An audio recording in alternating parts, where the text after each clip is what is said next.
Donc voilà, si vous avez toujours ressenti en vous la fibre artistique, que vous avez toujours dessiné, que c'est toujours quelque chose qui vous a toujours porté, et qu'aujourd'hui vous dites mince, mais qu'est-ce que je fais dans ma vie là? Il faut que je change, ça va pas, il faut que je reprenne la place qui est la mienne quoi. Si vous dites tout ça, peut-être que c'est un... Enfin c'est pas peut-être, c'est sûr que c'est un bon signe que vous êtes fait en tout cas pour une vie créative, et peut-être que cette vie créative c'est l'illustration. Hello, j'espère que vous allez bien, bienvenue pour un nouvel épisode d'Illustration Podcast. Aujourd'hui je viens juste de rentrer de balade avec les nonnes là, à l'heure où je vous parle, et il fait super beau dehors, et en fait au lieu de rester une demi-heure, trois quarts d'heure à me promener, je suis restée 1h30 dehors, donc je suis un petit peu à la bourre dans mon planning d'enregistrement de podcast, parce que j'ai un rendez-vous en plus à 17h, enfin bref. Et tout ça pour vous dire qu'en fait, c'est ça aussi la vie d'entrepreneuse, quand on est à son compte en fait, quand on est illustratrice, quand on est entrepreneuse, et ben on peut aménager ses horaires comme on veut. Alors pour certaines personnes, c'est quelque chose qui est, par exemple pour moi, quelque chose que j'adore, c'est une liberté sans nom, mais pour d'autres ça peut faire peur en fait. Pour d'autres ça peut être le fait de ne pas avoir de cadre. Je sais que j'ai beaucoup de mes amis autour de moi qui trouvent ça un peu effrayant et qui se demandent si eux ils y arriveraient, et souvent on me dit ah là là, moi je pense que jamais j'arriverais à me lever si j'avais pas de contraintes ou des choses comme ça. Donc aujourd'hui en fait j'ai envie de faire un épisode qui va vous permettre d'avoir la certitude que vous êtes fait pour être illustrateur ou illustratrice. Parce que parfois on peut avoir l'idée qui émerge comme ça dans notre tête, mais en même temps qu'on a l'idée qui émerge, on a les doutes qui émergent aussi. Et est-ce que c'est fait vraiment ce qu'on veut? Est-ce que c'est pas juste une passade? Est-ce que c'est pas un caprice? Est-ce que c'est pas juste beau sur le papier, mais en vrai c'est une vraie galère ce métier? Est-ce qu'on peut en vivre, etc. Donc aujourd'hui je vais vous aider à y voir un petit peu plus clair, à faire le point. Et en fait l'idée de cet épisode c'est que vous soyez vraiment confiant. Si vous avez envie de vous lancer dans l'illustration, que vous soyez vraiment confiant dans votre projet et que vous sachiez avec certitude que c'est bien fait pour vous, que c'est bien votre destinée de devenir illustrateur ou illustratrice. Avant de commencer, je voudrais vous parler un petit peu de mon parcours à moi, parce que je pense que ça peut être intéressant aussi pour vous. Pour ma part en fait, alors j'ai toujours dessiné. Souvent on me demande quand est-ce que j'ai commencé à dessiner, est-ce que ça m'est venu... est-ce que j'ai appris à l'école par exemple, est-ce que quelle formation j'ai eue, etc. Alors j'ai eu une formation, mais c'est vrai que j'ai toujours dessiné depuis toute petite, aussi longtemps que je me souvienne. J'ai toujours dit à mes parents, à mon frère, que je voulais être dessinatrice. Vous voyez, j'avais pas ce mot illustratrice à l'époque, je connaissais pas, mais j'avais ce mot de dessinatrice. Après j'ai eu plein d'idées de projets, de carrière, etc. J'ai voulu être styliste à un moment donné, je crois que toutes les ados ont envie d'être styliste à un moment donné quand on aime bien dessiner.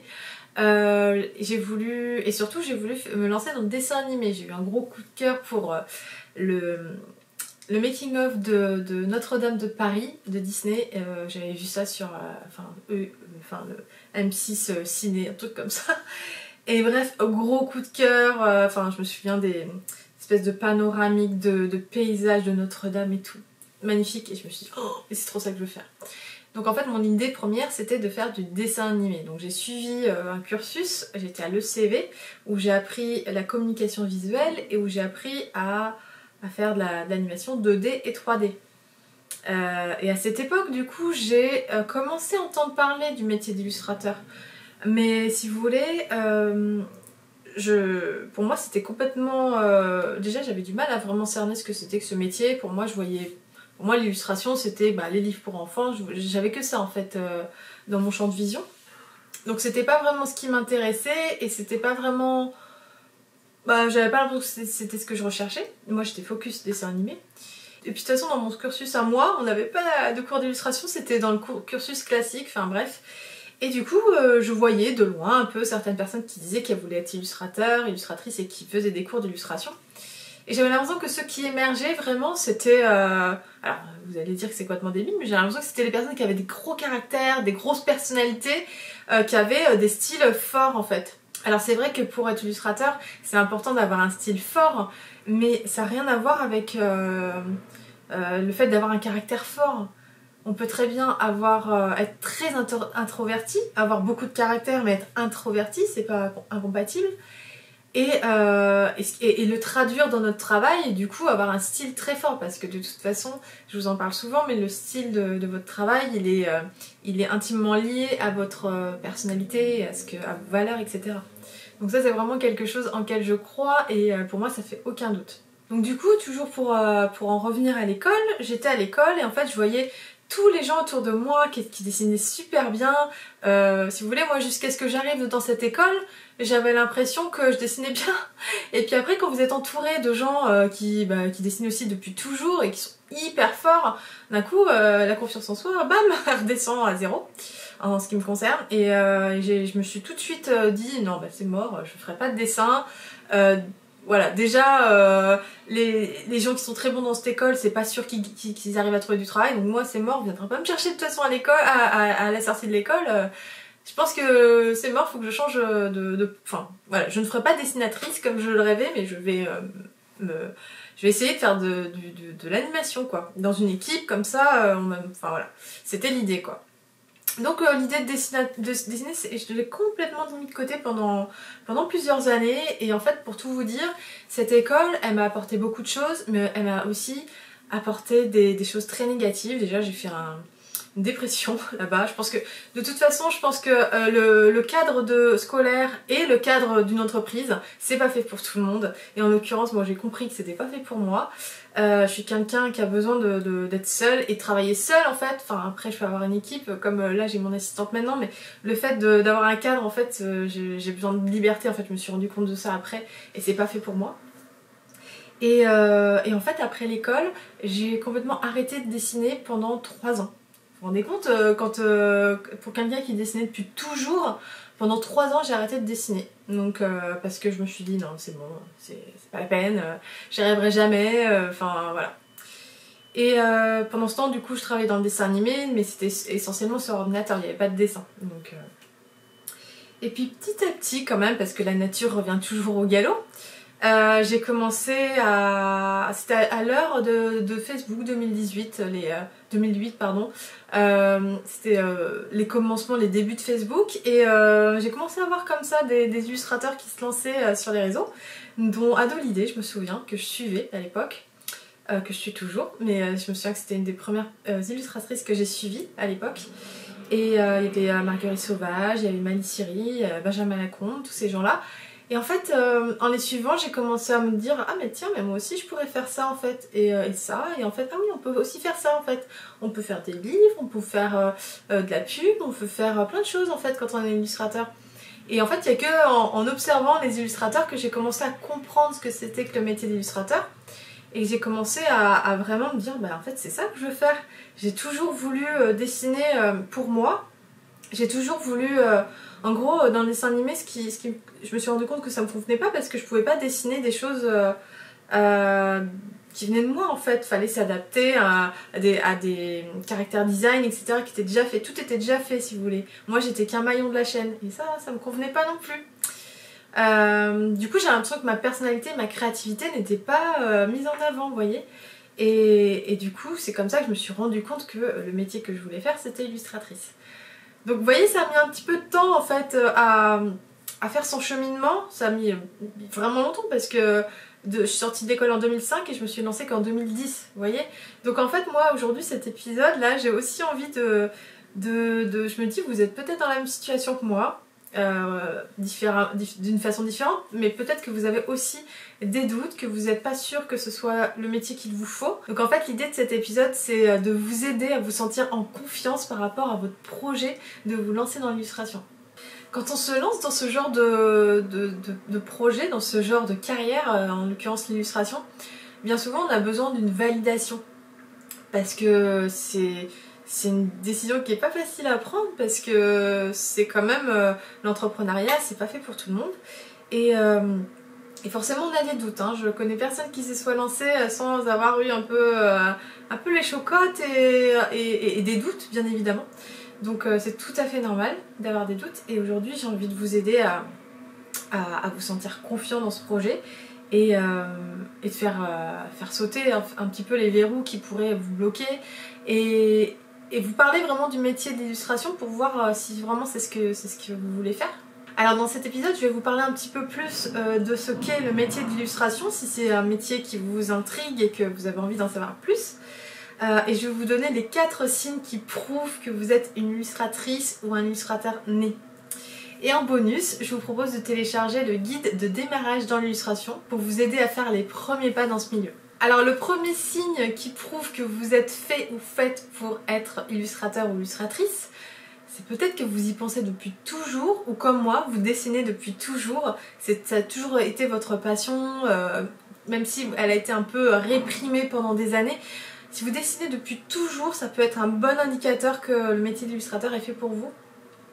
Vous savez que dans la société, tout ce qui est métier créatif, illustration, mais pas que, hein, tous les métiers créatifs en général, les métiers manuels, artistiques sont assez mal perçus dans la société parce que c'est des métiers qui a priori sont un peu superflus et qui... on peut pas dire qu'on a besoin vraiment en tant que crise par exemple d'art dans la vie. Alors moi je pense que oui, on en a besoin, mais il y a plein de gens qui pensent que c'est pas le cas, que c'est quelque chose de superflu.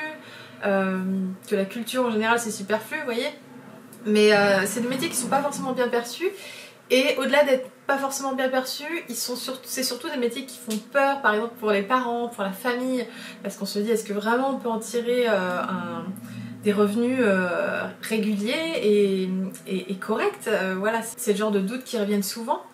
Et il est possible que dans votre cas, quel que soit votre âge, vous avez peut-être été poussé dans une voie qui n'a rien à voir avec l'illustration ou l'art en général, parce que peut-être que vos parents vous ont poussé vers une autre voie, ou peut-être que vous-même, comme moi j'ai pu me m'auto-bloquer, vous voyez, m'auto-réprimer, peut-être que vous-même vous êtes dit non mais c'est pas pour moi, j'ai pas ce truc de me lancer en tant que freelance, etc.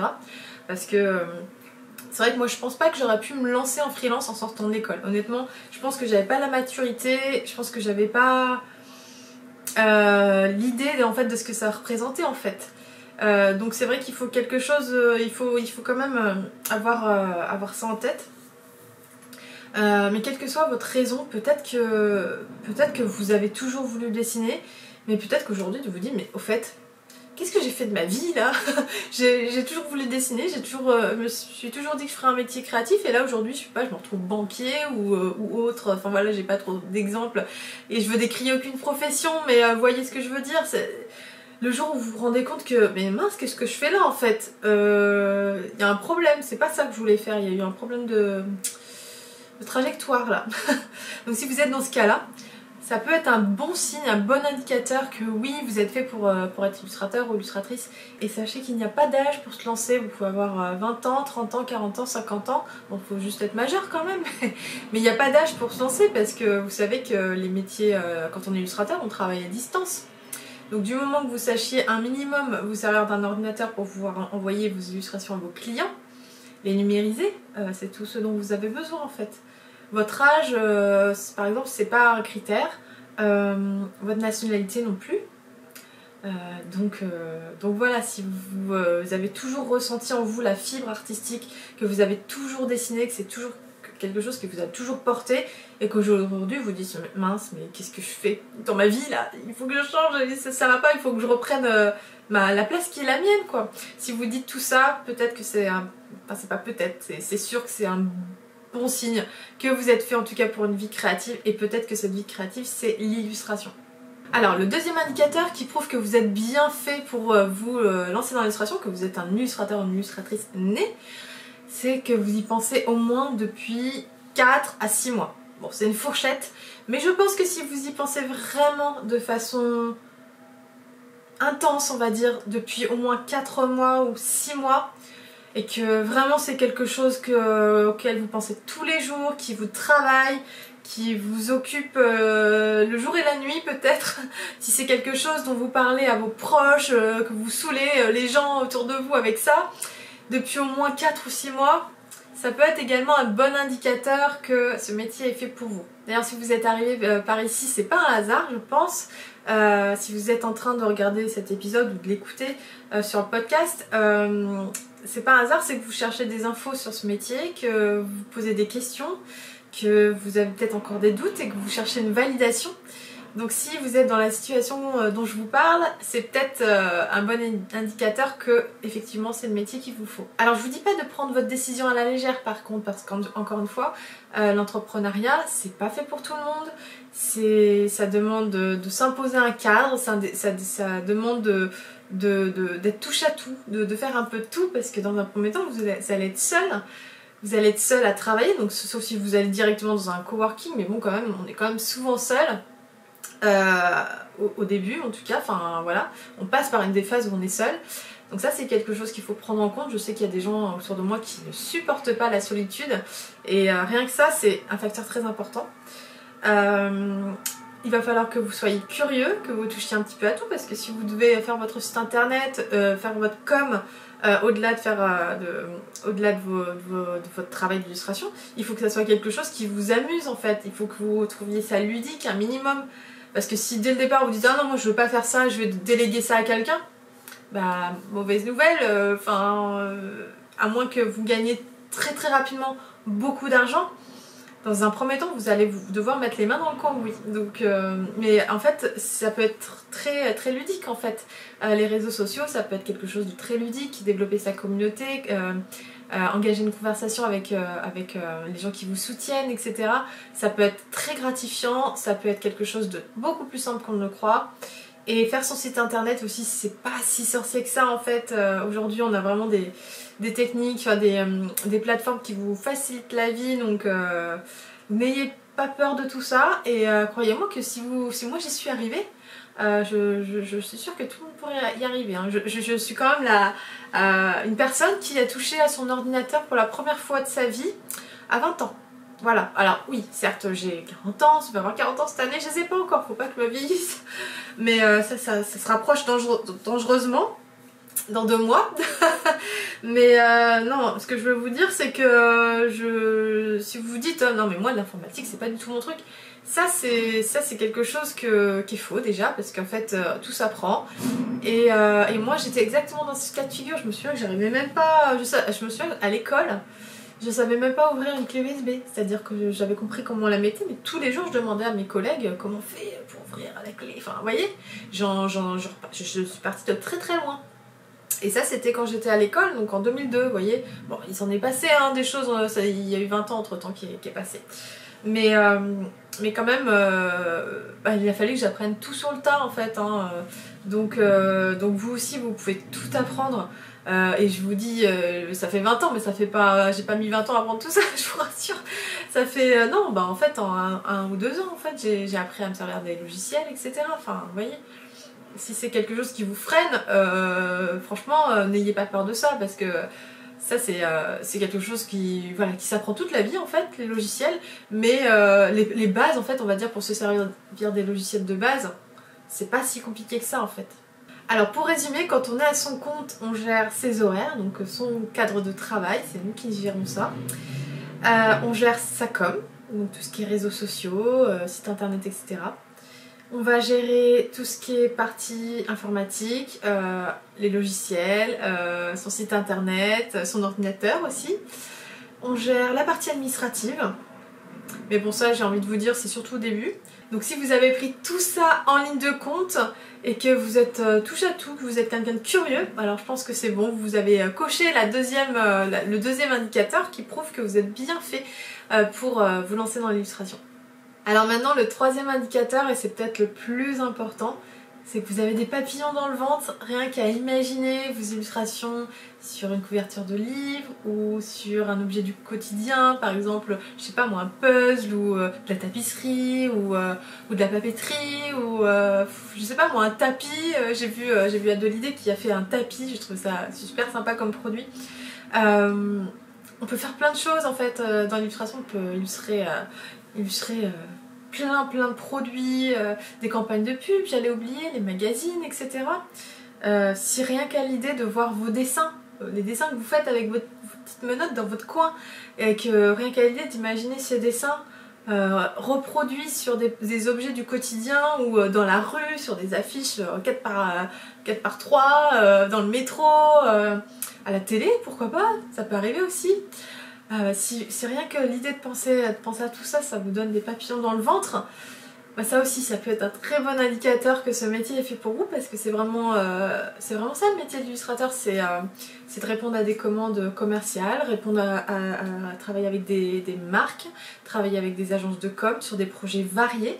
Quand on est illustrateur, on ne travaille pas juste dans l'édition ou juste dans la pub ou juste... Vous voyez, on peut travailler sur tous ces marchés-là en fait. Donc faut surtout pas se dire ah bah non mais moi je vais faire que ci, je vais faire que ça. Vous allez vous ennuyer de faire qu'une seule chose, mais avec votre style vous pouvez travailler sur plein de projets différents.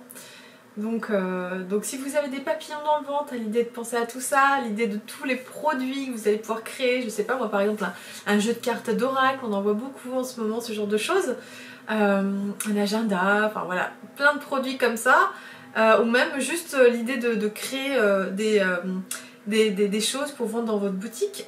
Si tout ça, ça vous fait rêver et si tout ça, ça vous donne des papillons dans le ventre, bah croyez-moi que ça c'est un très très bon indicateur à prendre en compte et que vous feriez mieux de l'écouter, de les écouter ces petits papillons dans le ventre et de penser sérieusement à vous lancer dans l'illustration.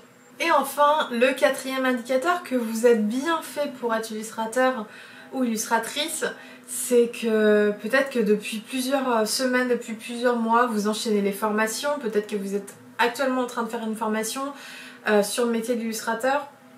Peut-être vous regardez des tutoriaux, peut-être que vous lisez tout ce que vous pouvez, peut-être que vous avalez comme ça des quantités d'infos en permanence sur le métier d'illustration, que vous avez peut-être plusieurs formations en même temps. Peut-être que si vous êtes dans cette situation-là, c'est peut-être un bon signe aussi qu'il est temps d'arrêter de vous abreuver de toutes ces informations et de passer à l'action. D'ailleurs à ce sujet j'ai envie de vous parler d'un phénomène, je ne sais pas si vous en avez entendu parler, qui s'appelle la paralysie d'analyse. Alors j'ai noté pour pas dire de bêtises, en gros la paralysie d'analyse décrit un moment où une analyse trop poussée ou une trop intense réflexion à une situation qui peut amener à devenir paralysée, ce qui signifie qu'aucune action n'a été prise et que par conséquent aucune solution n'est proposée. Alors pourquoi j'ai envie de vous parler de ce phénomène? Parce qu'en fait je pense, et d'ailleurs c'est justement cette théorie qui le prouve, qu'aujourd'hui avec tout le contenu qu'on a en ligne, ce qui n'était pas le cas moi quand je me suis lancée, c'est une bonne chose, mais des fois ça peut créer une confusion et ça peut créer une sensation d'être submergé avant d'avoir commencé. C'est-à-dire trop d'informations tue l'information quoi si vous voulez. Et à force d'aller voir des infos sur le net, sur le métier d'illustrateur, sur comment faire ci, comment faire ça, comment travailler sur tel logiciel, comment... En fait, toutes ces informations, à force de s'abreuver de toutes ces informations, forcément qu'au bout d'un moment, vous allez tomber sur des choses contradictoires en fait. Et en fait, ça va vous apporter plus de confusion que de clarté. Et en fait, ça va conduire au fait que vous allez vous bloquer, que vous allez vous paralyser et qu'en fait vous n'allez jamais vous lancer parce que vous allez continuer comme ça à vous dire non mais je suis pas prête, il faut que je regarde d'autres infos et d'autres infos et d'autres infos. Et en fait aujourd'hui avec les réseaux sociaux, avec les sites internet etc, vous avez une quantité d'informations sans fin quoi si vous voulez. Donc en fait vous pourrez jamais absorber toutes les informations dont vous avez besoin pour vous lancer. Et en fait ça peut aussi être une excuse que vous fait votre cerveau en fait pour vous protéger un petit peu de se dire non mais attends faut que je pratique plus, il faut que je fasse une autre formation, il faut que je fasse ci, il faut que je fasse ça. Au bout d'un moment faites attention à cette paralysie d'analyse parce que c'est bien d'en être conscient en fait, parce que si vous vous rendez compte qu'effectivement vous êtes dans cette situation là, que vous regardez beaucoup de tutoriaux, que vous enchaînez les formations mais qu'en fait vous en faites pas grand chose, ou que vous suivez les formations mais qu'après du coup vous les laissez dans un coin et que vous travaillez pas vraiment dans le but de devenir illustrateur ou illustratrice, attention à ça aussi. Peut-être que c'est peut-être le moment de faire un pas de côté et de se dire allez je me lance, c'est bon, là j'ai toutes les infos dont j'ai besoin et toutes les infos que j'ai pas, bah en fait je vais les apprendre sur le tas quoi, parce que on n'est jamais prêt en fait avant de se lancer dans une carrière en tant qu'entrepreneur. il y a personne qui va nous dire tout, enfin il n'y a pas une checklist si vous voulez. Bien évidemment il y a des conseils, il y a des choses à faire, il y a plein de choses à faire, mais à un moment donné vous êtes seul à bord quoi, vous voyez, c'est vous qui allez devoir diriger votre barque. Il n'y a personne qui va vous tenir la main, c'est vous-même, vous seul qui allez devoir faire votre déclaration aux impôts pour vous déclarer votre activité, qui allez devoir prendre votre statut, qui allez devoir choisir votre pseudo, etc. D'ailleurs, je vous invite à télécharger justement le guide que j'ai créé pour ça, pour vous aider dans toutes ces décisions. Mais ouais, vous êtes seul à prendre toutes ces décisions. Vous avez cette responsabilité de prendre ces décisions et il n'y a que vous qui pouvez prendre ces décisions. Vous allez devenir votre propre boss, donc il n'y aura plus personne pour vous dire quoi faire en fait. Donc en fait moi ce que je vous conseille c'est bien sûr c'est important d'avoir des mentors, tout le monde a des mentors, moi j'en ai et c'est vrai que ça me rebooste quand j'en ai besoin etc.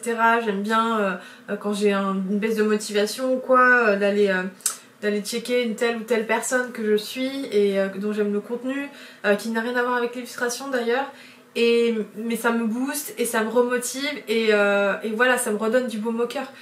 Mais j'en avais beaucoup au début et puis finalement j'ai fini par filtrer et maintenant je fais très attention aux gens que je suis et parce qu'en fait j'ai pas envie d'avoir trop d'informations et de douter justement. Je fais très attention à mon état d'esprit et je fais très attention à ne pas induire des doutes comme ça dans mon esprit quoi. Donc je vous conseille de faire pareil, je vous conseille de suivre 1 à 3 mentors maximum et d'essayer d'un petit peu mettre toutes les autres infos que vous allez pouvoir trouver sur le net de côté parce que comme je vous disais ça risque de vous embrouiller plus qu'autre chose en fait. Donc essayez de suivre des mentors en qui vous avez confiance, que vous appréciez aussi, c'est toujours plus agréable de suivre des personnes qu'on aime bien et voilà de pas vous éparpiller en fait. Apprendre c'est bien. S'abreuver de bonnes informations, de bonnes stratégies, etc. De stratégies qui ont fait leur preuve, c'est très important. Mais par contre, se gaver voilà, de trop de choses, c'est vraiment contre-productif. Donc attention à ça. Et voilà, c'est tout pour l'épisode d'aujourd'hui. J'espère qu'il vous aura aidé à gagner en clarté sur votre projet de vous lancer dans l'illustration.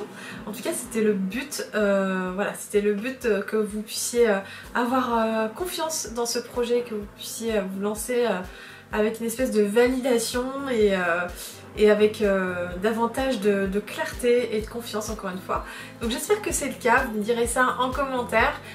Sur ce, je vous souhaite une très belle journée et je vous dis à la semaine prochaine, même jour, même heure, pour un nouvel épisode d'Illustration de Podcast. Bye bye.